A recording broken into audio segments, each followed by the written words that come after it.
Okay, let me entertain you. The live extra fast version from Montreal. It's more of a blur of notes than a solo, this one. It's all based around F sharp minor pentatonic blues scale. And everything he plays is in this kind of little box. The studio version, he does a lot more of it's the octave up version, but the live version, he sticks to this low area. And it's quite hard to keep count of this because the drums are kind of doing this sort of jungle pattern.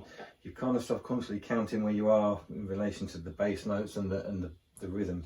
But as a rough guide, because I don't think he would have played this the same way twice, because I say it's just a blur. It's just getting your fingers in the scale and go with it. So I've tried to work out what he played on this Montreal version.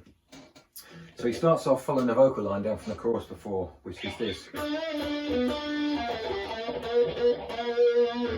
So that's the bent 7th fret on the G string, release, down to the 9th of the D string, back to the 7th of the G, and then we're running down the 8th, 7th, 5th on the D string, and then we're digging into the 7th fret of the D string 4 times, half a bend.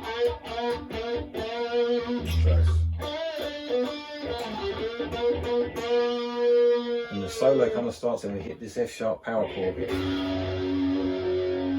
And that's for a count of 4. And after we've hit that, we're bending up the 4th fret of the G string with some vibrato. And that's for half a bar. And then we're doing this little run here, so we're going. And that's more hammer-ons and pull-offs and picking each note because it's such a speed this is going by at. So it's bending up that 4th fret and we're pulling off the 2nd, back to the 4th, and then the same on the D string, and then on the A string we're running down 4, 3, 2, and open the string A, and then letting that hang for a little fraction so we hear it, and then we dive bomb it. So it's kind of like. And then there's kind of this sort of feedbacky noise that happens for kind of 2 or 3 counts. And then he's up at the 5th fret of the high E string with this bent. And then he kind of does this.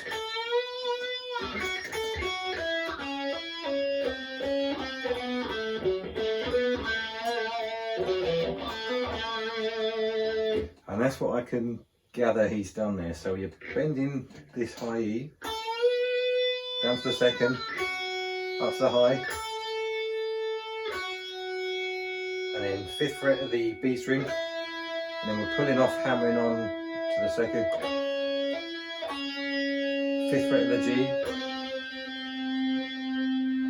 2nd of the B string, down to that again, 4th, 2nd, 4th of the D,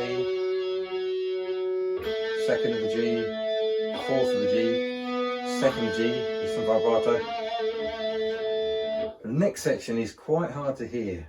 Looking at these fingers that I can get on the video of it, what's kind of sounding, I think he kind of scuffs it a little bit, but I think what he's intending to do is this, which is 4th fret of the D, 2nd fret, down to the 4th of the A, and then kind of like this little run up, 4th again, on the 4th string, 2, 4, and then back up the G string, sort of this. So it's kind of.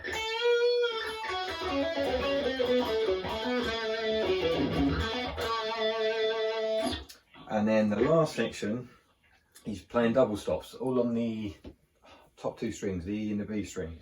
So I use my little finger to bar the 5th fret for both these, and I drop down with my first finger to the 2nd fret. So he's playing.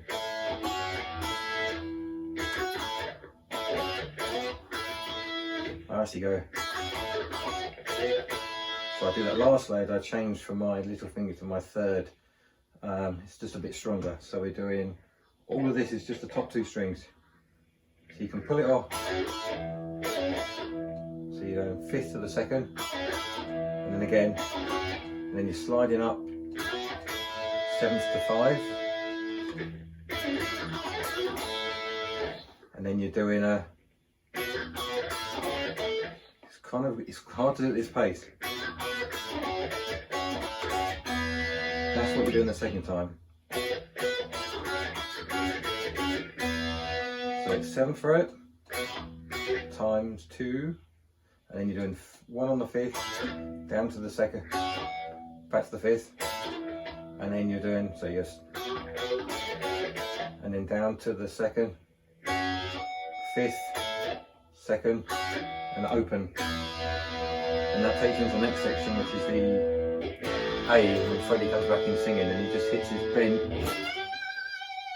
all the way at the 17th fret, bending up a pitch. So you see he's playing like an F sharp over the A chord. So yeah, it's over before it's begun. So yeah, just slowing it down into little sections, and that should help you out. Okay.